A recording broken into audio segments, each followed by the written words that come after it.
Hi everybody, my name is Silvia Di Luzio and it's a pleasure for me to present you my book Start with the Heart, published by Blossoming Books.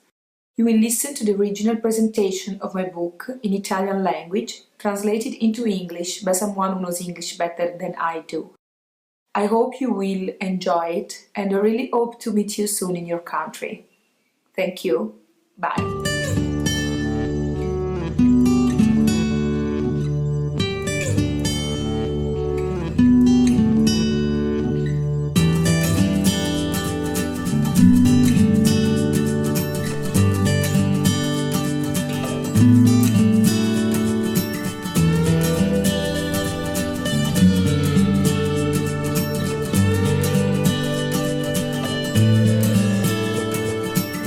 Io sono una cardiologa, per cui è chiaro. I am a cardiologist. Therefore, the heart is, for me, the fundamental organ. That's quite clear, since it's been my main interest for 20 years. When I was a student of human physiology, I realized that the heart was somehow the focal point of our whole being. In contrast, the brain seemed to me, although very important of course, a little more cold and limited.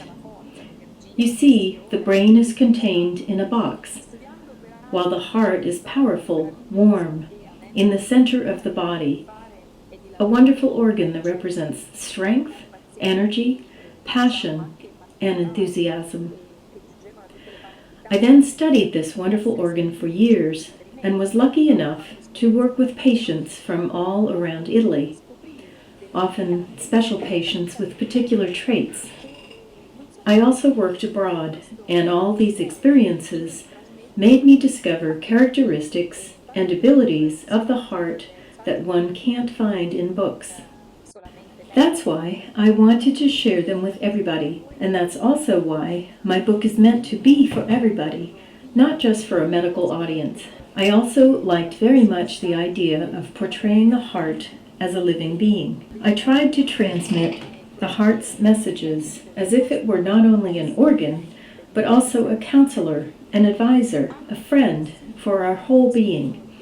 After all, the heart's values are symbols of union, while the brain's values, as we will see, imply separation. That's why, in my opinion, the heart is very important from an evolutionary perspective. For 20 years, people have been talking about epigenetics, which means the importance of the environment even on the expression of genes. And epigenetics teaches us that our emotions, our environment, can let our genes' potential express itself with more or less strength, thus changing our way of life. The heart is, in my opinion, the basis of these emotions in our body. We may say that the heart is capable of transmitting information in many ways towards every part of our whole body, through the blood that flows in the heart, through its pressure waves, through its own brain. In fact, we have recently discovered that inside the heart there is an actual second brain made of neurons, also through its electromagnetic field, which is the most powerful in our body, 5,000 times more powerful than the brain's electromagnetic waves.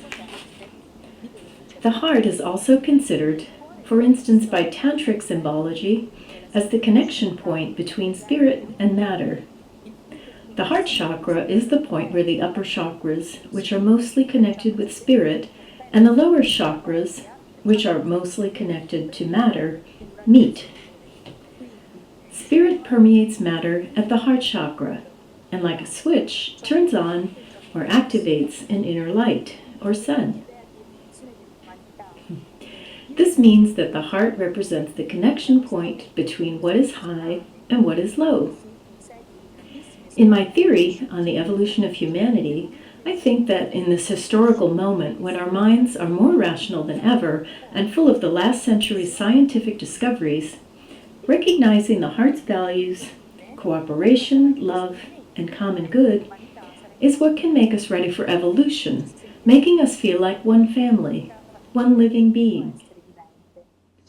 Ecco, si parlava appunto del Bruce Lipton e dell'epigenetica. Lui ci insegna che noi siamo fatti da 50. I mentioned Bruce Lipton and epigenetics.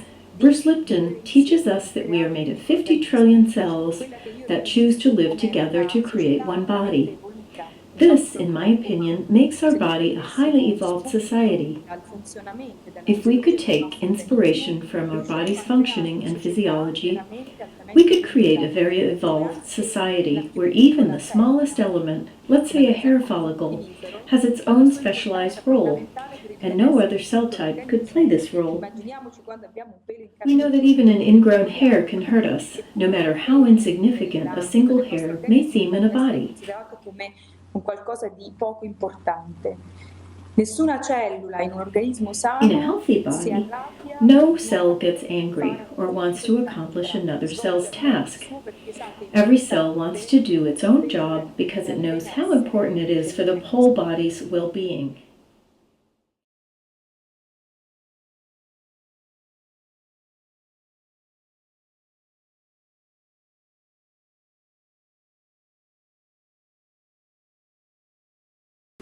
Certo.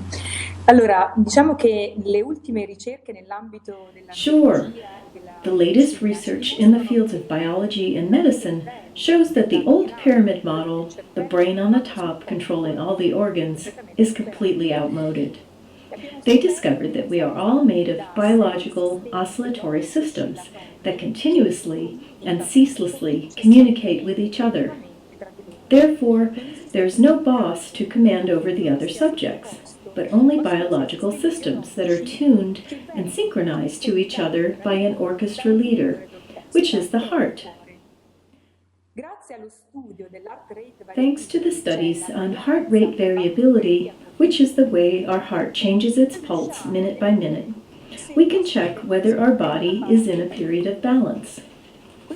This period of balance happens when all our biological systems oscillate in harmony, in phase, and that's what we call cardiac coherence, which in turn may imply psychophysiological coherence or heart coherence in a wider sense.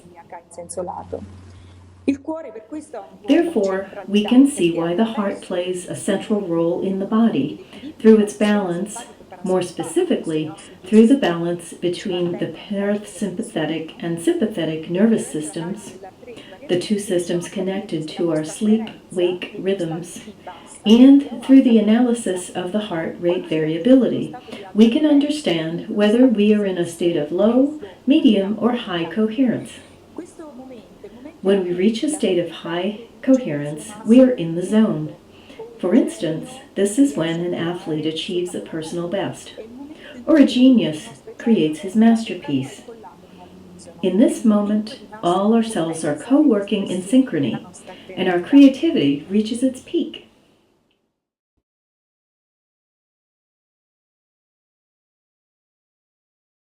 Assolutamente sì. Grazie agli studi dell'HeartMath Institute in California, che è un istituto che da 30 anni studia gli effetti delle emozioni sul corpo. We surely can.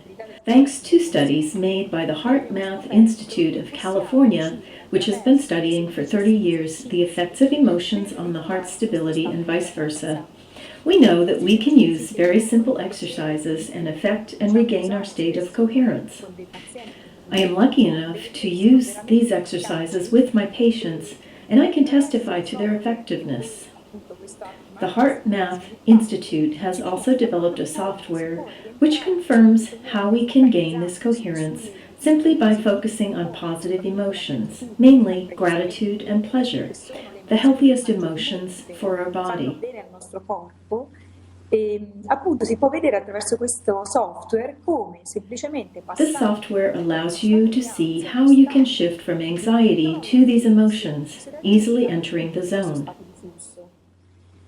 Diciamo che è molto importante parlare anche del fatto che It is questa also scoperta very important to mention another recent discovery, the heart's brain. Initially, science didn't believe that the heart could have its own memory, but thanks to cardiac transplants and their follow-up in the last 10 to 20 years, We know that there are particularly cardiosensitive people who, in addition to acquiring the organ, also acquire the emotions and memories from the donor. This has been the basis for all the research that shows the existence of 4,000 neuronal cells inside the human heart.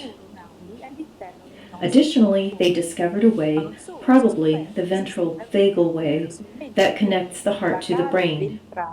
Che dal cuore va al cervello. Quando il cervello è in uno stato di pace o di quiete, When the brain is at peace and the brain waves are in an alpha state, which is a calm state, or even a theta state, this nerve of the heart is capable of capturing the brain waves. catturare le onde del cervello.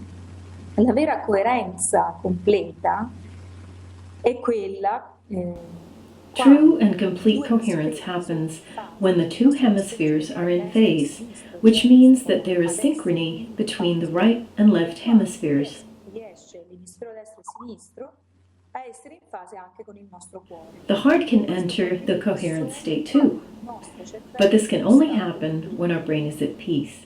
Quindi il cuore, in quel momento, riesce In these moments, the heart can take control over the entire body. e questo As a consequence, in these moments we gain a completely new and different vision of the world. No more competition, anger, antagonism, but just cooperation, solidarity, and union.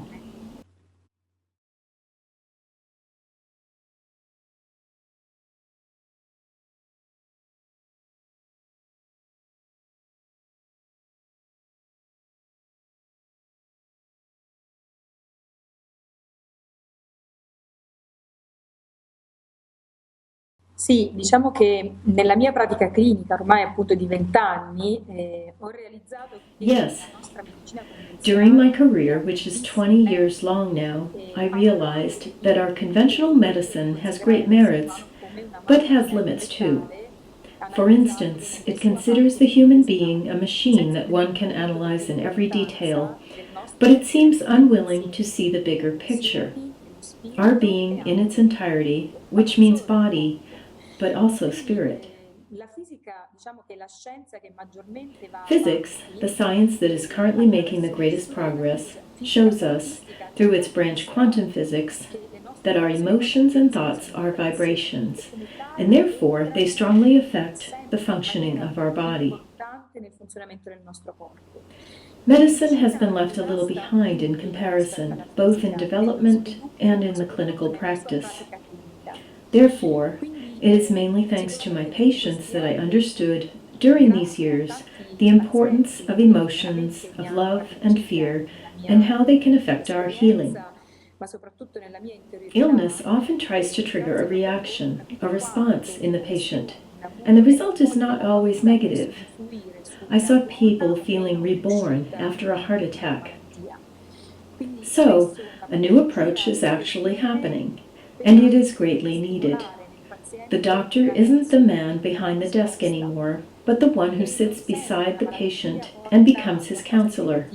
Someone who can guide the patient because of his knowledge, but who cannot take control over the patient's life, health, and decisions. The patient is the one who has to understand himself and what is happening to him. In this sense, medicine is actually evolving like quantum physics. We are facing the need to recognize in every human being the ability to understand themselves and therefore to heal themselves. Through the signals that the patient gives us, we can help him heal himself. That's why it's so important that every patient is able to understand what is happening to him and be part of his therapy, not just a subject. We are not talking about an illness anymore, but about a person. Grazie. Thank you.